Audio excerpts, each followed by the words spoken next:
Hello everyone, Shri भगवान दास तोदी महाविद्यालय के यूट्यूब प्लेटफॉर्म पर आप सभी का स्वागत है। आज की जो अपनी क्लास है उसमें हम स्टडी करने जा रहे हैं स्टारफिश के डाइजेस्टिव सिस्टम के बारे में। Digestive system of starfish. देखो, ये जो स्टारफिश है जिसको हम सी स्टार का नाम दे रहे हैं या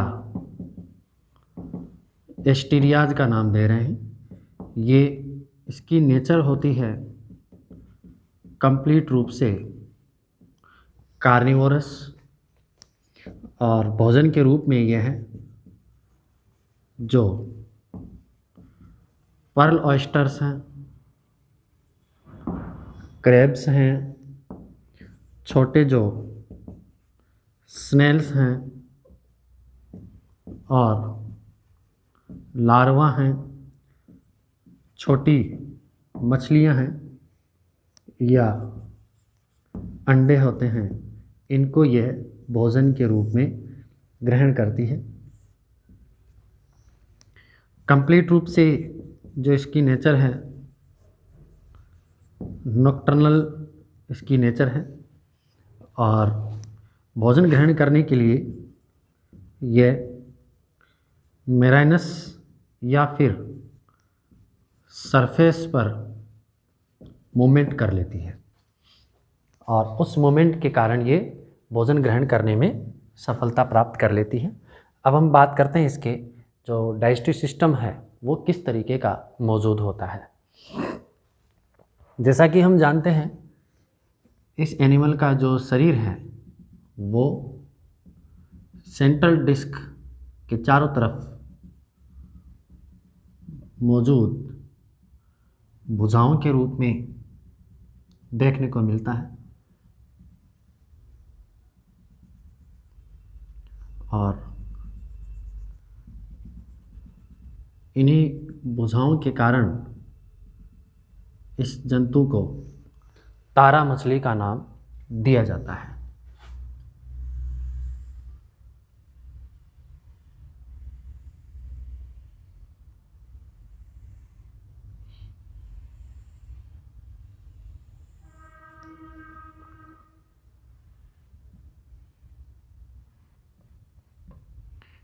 अब हम देखते हैं कि इसके अंदर किस तरीके का डाइजेस्टिव सिस्टम देखने को मिलता है। हम किसी भी एनिमल के डाइजेस्टिव सिस्टम के बारे में हम बात करते हैं तो हम इन चीज़ों का जिक्र करते हैं जिसमें माउथ शामिल है, ईसोफेगस और स्टोमक शामिल है। स्टोमक के दोनों पार्ट, पाइलोरिक स्टोमक, फिर इंटेस्टाइनल सिस्टम, रेक्टम और एनस, ये चीज़ें यहाँ पर शामिल हैं। तो यहाँ हम देख रहे हैं इसमें जो इसकी सेंट्रल डिस्क है उस सेंट्रल डिस्क पर इसमें इसका डाइजेस्टिव सिस्टम यहाँ पर मौजूद रहता है।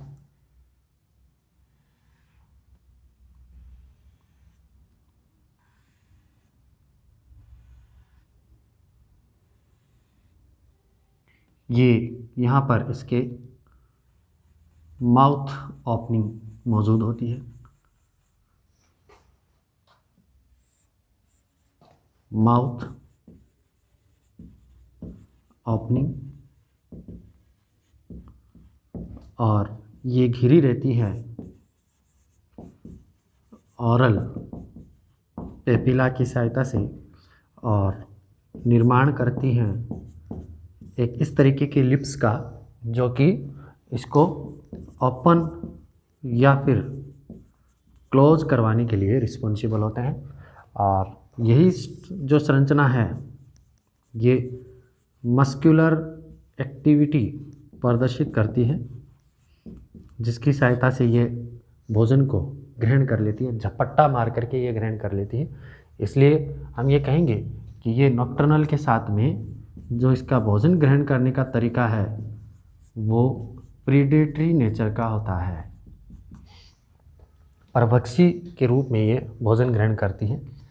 तो यहाँ आप देखेंगे कि इसमें ये जो इसका सिस्टम है, जो डाइजेस्टिव सिस्टम, इसमें माउथ यहाँ पर मौजूद है और माउथ के सहारे यहाँ पर इसोफेगस और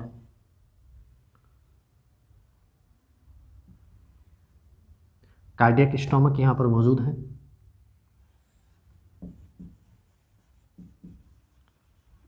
इसोफेगस यहाँ पर मौजूद है और इसमें जो महत्वपूर्ण है वो है इसमें भाग जो इसका कार्डियक और पाइलोरिक स्टोमक के रूप में जाना जाता है। ये जो आप लोब देख रहे हैं ये इसके कार्डियक स्टोमक के लोब हैं, जहाँ इसमें भोजन का डाइजेशन करवाया जाता है।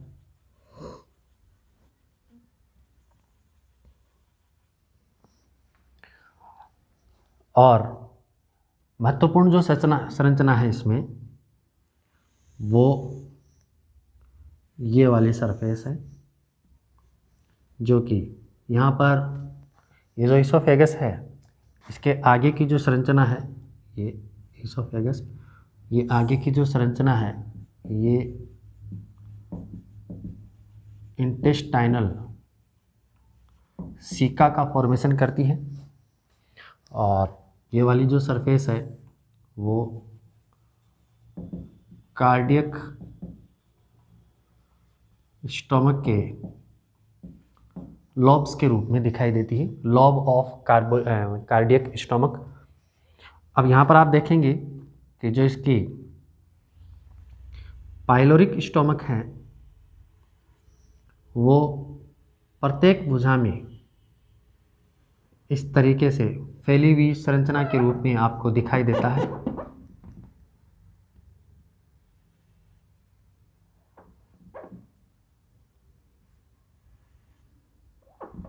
फैली हुई स्ट्रक्चर के रूप में आपको दिखाई देगा।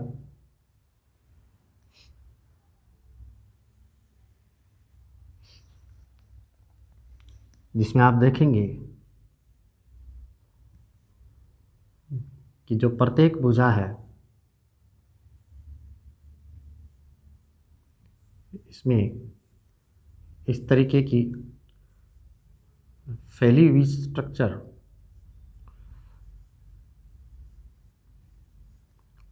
जो कि पाइलोरिक सीका का निर्माण कर रही है मौजूद होती है।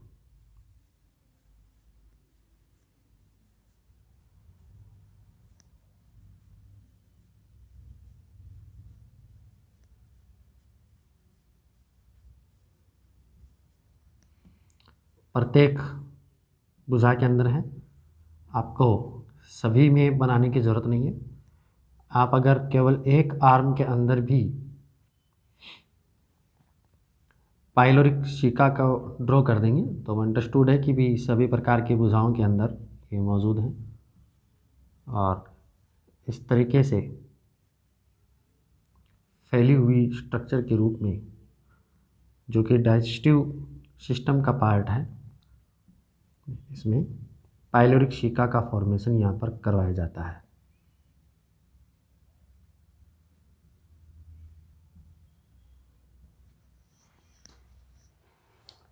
और ये है अंदर की तरफ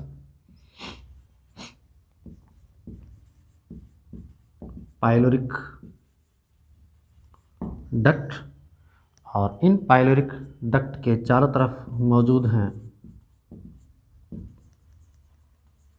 पाइलोरिक सीका या पाइलोरिक सीकम जो है ये यहाँ पर मौजूद है। आप इसमें केवल इतना ड्रॉ कर दें। कोई भी दो आर्म के अंदर आपको पाइलोरिक सीका को ड्रॉ करना है।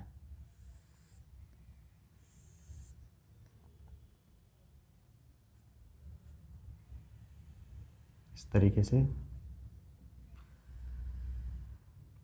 कोई भी दो आर्म के अंदर आप पाइलोरिक शिका को ड्रॉ कर देना।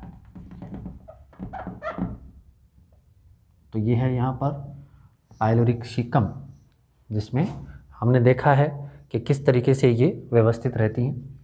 तो ये था पार्ट इसमें माउथ वाला रीजन, और यहाँ पर इसमें मौजूद होती है एब ऑरल सरफेस पर इसमें एनस देखने को मिलती है। एनस वाला पार्ट आपको देखने को मिलेगा।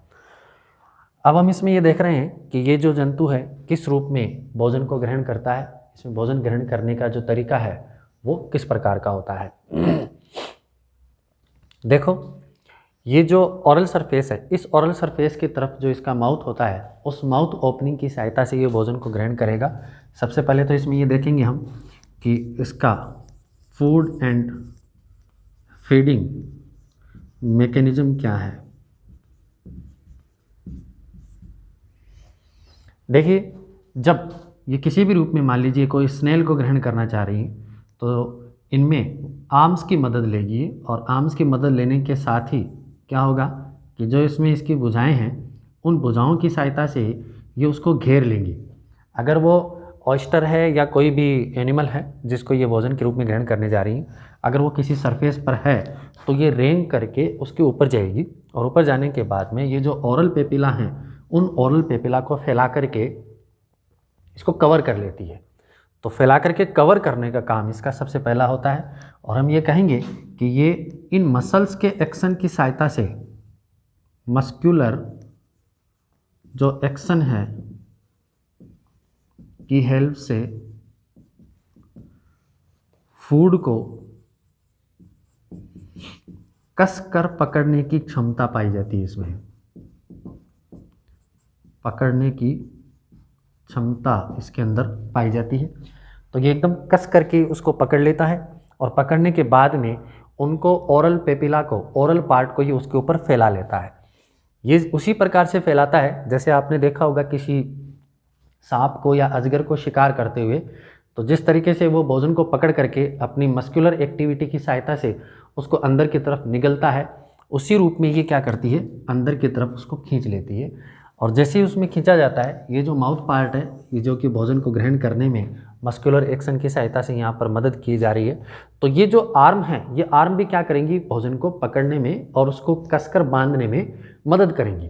ठीक है, अब ये तो हुई सतह की बात। और जब ये जल के अंदर होती है, तो इस तरीके से जब इसका मूवमेंट चल रहा होता है, ये पतवार के रूप में कार्य कर रही होती है, तो जब इसको कोई भोजन मिलता है तो ये इस तरीके से मूवमेंट करती है जैसे कोई बाज किसी शिकार को पकड़ने की कोशिश करता है, उसी रूप में ये मूवमेंट करते हुए उस पार्टिकल के पास पहुंच करके अपनी भुजाओं की सहायता से, पांचों भुजाओं की सहायता से ये क्या कर लेती है, इस तरीके से उसको जकड़ लेती है। और जकड़ने के बाद में जो एम्बुलेक्रल ग्रूव है इसकी, उस एम्बुलेक्रल ग्रूव के पास मौजूद या उसके चारों तरफ मौजूद जो ट्यूब फिट हैं, उन ट्यूब फिट की सहायता से उस भोजन को पकड़ा जाता है और एक मस्कुलर एक्शन या दबाव वहाँ पर क्रिएट करवाया जाता है। उस दबाव के फलस्वरूप वो जो उस जंतु का स्केलेटन है या उसका जो स्कल है, या ज़्यादातर क्या है कि ये भोजन के रूप में जो ये क्रेब्स होते हैं, ऑयस्टर होते हैं, या जो छोटे जंतु होते हैं, उन्हीं को ये भोजन के रूप में ग्रहण करती हैं, तो वो अंदर की तरफ चले जाते हैं। तो माउथ की एक्शन के साथ ही ये क्या करती है, भोजन को आगे की तरफ धकेल देती है।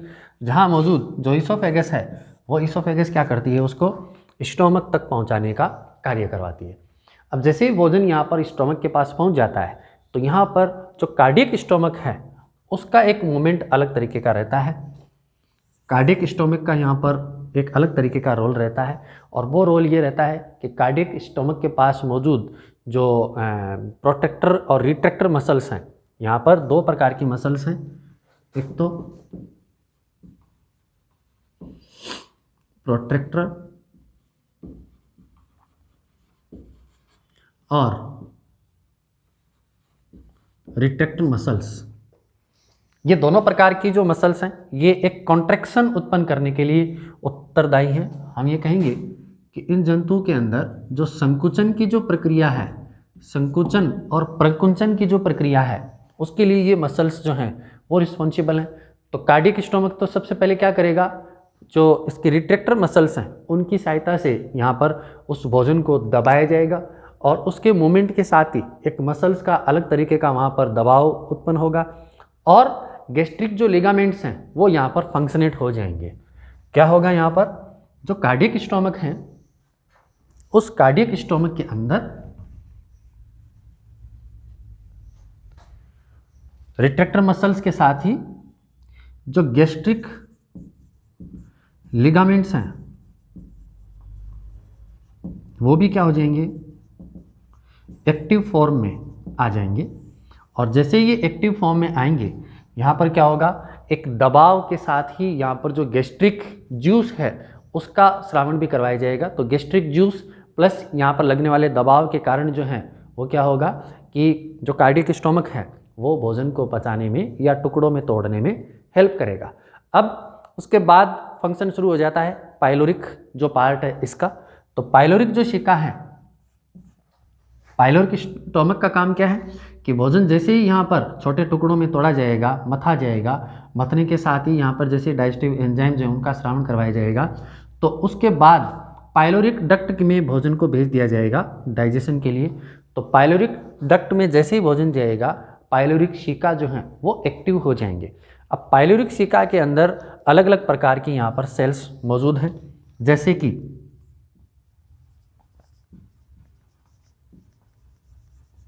Secretary sales. ये क्या करती हैं, डाइजेस्टिव एंजाइम्स का श्रावण करती हैं। आगे का काम कौन कर रहा है, पाइलोरिक स्टोमक कर रहा है। और पाइलोरिक स्टोमक जो है वो क्या कर रहा है, इसमें यहाँ पर मौजूद जो इसके अलग अलग प्रकार की जो सेल्स हैं वो अलग अलग रूपों में फंक्शनेट होती हैं। जैसे हम कहेंगे यहाँ पर मौजूद जो सिक्रेटरी सेल्स हैं वो क्या करती हैं, सिक्रेशन का काम करती हैं। और इस सिक्रेशन के लिए यहाँ पर मौजूद जो ग्रेनुलर सेल्स हैं, ग्रेनुलर सेल्स और सिक्रेटरी सेल्स दोनों जो हैं वो डाइजेस्टिव एंजाइम का श्रावण करती हैं। यहाँ पर सिक्रेटरी एंड ग्रेनुलर सेल्स, ठीक है। दूसरा हम कहेंगे यहाँ पर श्लेष्मा के श्रावण के लिए भी यहाँ पर सेल्स मौजूद होती हैं और वो जो सेल्स हैं वो किस रूप में पाई जाती हैं, म्यूकस सेल्स के रूप में, जिनका काम क्या है, श्लेष्मा का श्रावण, जिससे कि भोजन को चिकना और नम बनाए रखा जाता है। जो भी भोजन डाइजेशन के लिए आ रहा है यहाँ पर उसको चिकना और नम बनाए रखने के लिए ये उत्तरदायी है। इसके अलावा यहाँ पर जो दूसरे प्रकार की सेल्स मौजूद होती हैं वो हैं स्टोरेज सेल, और इनका काम क्या होता है, जैसे मान लीजिए ग्लाइकोजन वगैरह हैं या फिर फैट वगैरह हैं, इनको स्टोर करने के लिए ये उत्तरदायी होती हैं। तो यहाँ पर सिक्रेटरी सेल्स हैं, ग्रेनुलर सेल्स हैं और म्यूकस सेल्स हैं, और उसके अलावा यहाँ पर स्टोरेज सेल्स हैं। और एक प्रकार की और सेल्स यहाँ पर मौजूद होती हैं पाइलोरिक स्टोमक के नज़दीकी, जिनको हम कहते हैं करंट प्रोड्यूसिंग सेल्स। यहाँ पर करंट का मतलब धारा है,